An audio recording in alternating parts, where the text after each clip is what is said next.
Hello everyone, welcome to Mrs. Versatile. இன்றைக்கி நம்ம சேனலில் ரொம்ப சிம்பிளான பாட்டில் ஆர்ட் எப்படி பண்ணுறதுன்னு சொல்லி தான் பார்க்க போகிறோம். இதில் வந்து நான் பெஸ்ட் அவுட் ஆஃப் வேஸ்ட், அதாவது வேஸ்ட் மெட்டீரியல்ஸ் மட்டும்தான் இதில் யூஸ் பண்ணி நான் அந்த பாட்டில் ஆர்ட் பண்ணியிருக்கேன். ஸோ கடைசி வரைக்கும் வீடியோவை ஸ்கிப் பண்ணாமல் பாருங்கள். வீடியோக்குள்ளே போகிறதுக்கு முன்னாடி நம்ம சேனலுக்கு சப்ஸ்கிரைப் பண்ணிக்கோங்க, கூட பக்கத்தில் இருக்க பெல் ஐக்கானை கிளிக் பண்ணிக்கோங்க.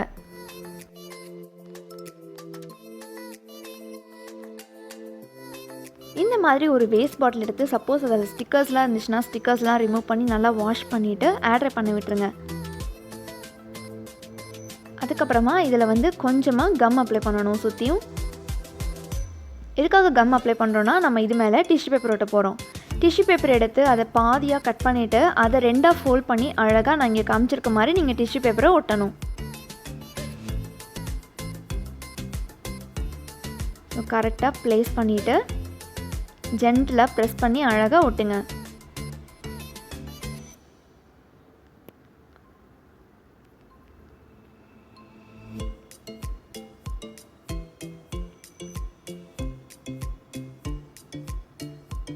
ஒட்டியாச்சு.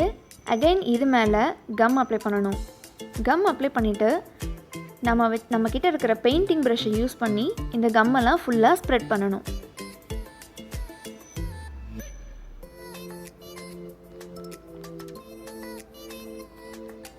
ஸோ இந்த மாதிரி ஒரு பெயிண்டிங் ப்ரஷ் வச்சு எல்லா பக்கமும் இந்த கம்மை ஸ்ப்ரெட் பண்ணுங்கள்.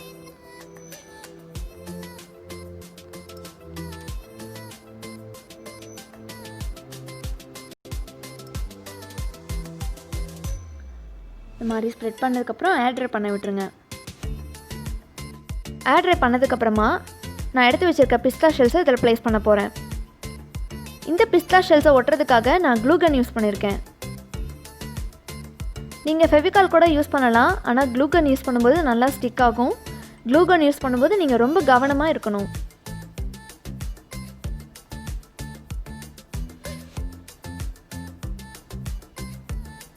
சம்டைம்ஸ் நம்ம பிஸ்தா ஷெல்ஸ் எதுக்குமே தேவைப்படாதுன்னு சொல்லிட்டு நம்ம டிஸ்போஸ் பண்ணிடுவோம். ஆனால் அதை டிஸ்போஸ் பண்ணாமல் இந்த மாதிரி நிறையா கிராஃப்ட் ஒர்க்லாம் பண்ணுறதுக்கு யூஸ் பண்ணிக்கலாம். ஸோ இனிமேல் பிஸ்தா ஷெல்ஸை தூக்கிப்படாதீங்க.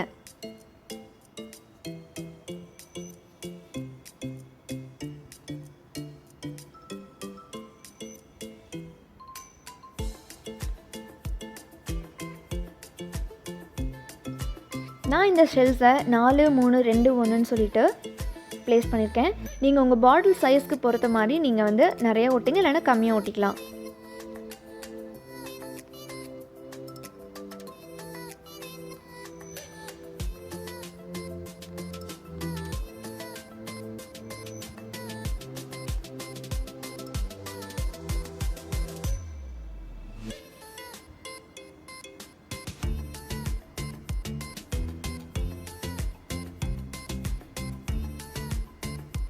ஒட்டியாச்சு எல்லா பக்கமும் சுற்றி. அடுத்து வந்து நம்ம பெயிண்டிங் ஸ்ப்ரே அடிக்க போகிறோம். அது எப்படின்னு சொல்லிட்டு உங்களுக்கு காமிக்கிறேன்.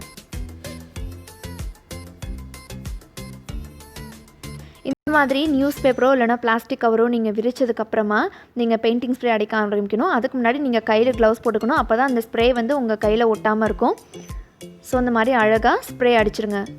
நான் இன்றைக்கி சில்வர் கலர் பெயிண்டிங் ஸ்ப்ரே எடுத்திருக்கேன். ஸ்ப்ரே பண்ணியாச்சு. இது நல்லா ஆட் பண்ண விட்டுருங்க.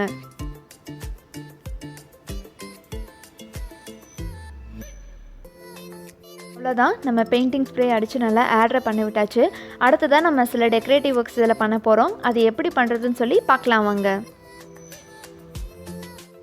நான் இந்த பிஸ்தா ஷெல்ஸில் சில அக்ரிலிக் கலர்ஸ் அப்ளை பண்ண போகிறேன். ரேண்டமாக அப்ளை பண்ண போகிறேன். நீங்கள் எந்த கலர்ஸ் வேணால் அப்ளை பண்ணிக்கலாம். சப்போஸ் உங்கள்கிட்ட அக்ரிலிக் பெயிண்ட் இல்லைன்னா நீங்கள் ஃபேப்ரிக் பெயிண்ட்க்கு யூஸ் பண்ணிக்கலாம்.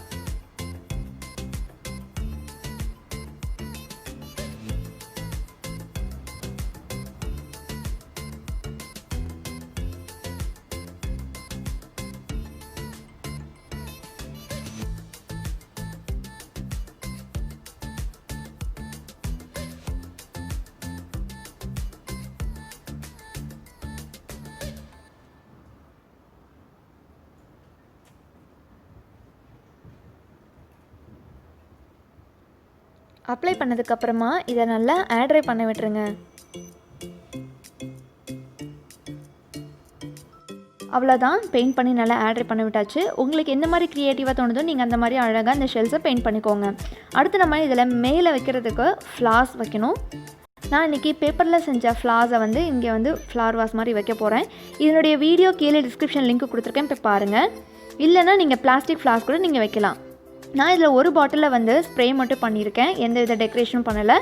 இன்னொரு பாட்டிலில் வந்து கொஞ்சமாக பெயிண்ட் வச்சு நான் டெக்கரேட் பண்ணியிருக்கேன். ஸோ உங்களுக்கு எந்த மாதிரி வேணுமோ நீங்கள் அந்த மாதிரி பண்ணிக்கோங்க. இந்த வீடியோ உங்களுக்கு பிடிச்சிருக்குன்னு நினைக்கிறேன். இந்த வீடியோ பிடிச்சிருந்தா லைக் பண்ணுங்கள், ஷேர் பண்ணுங்கள். நான் உங்களை அடுத்த வீடியோவில் சந்திக்கிறேன். அது வரைக்கும் பாய்.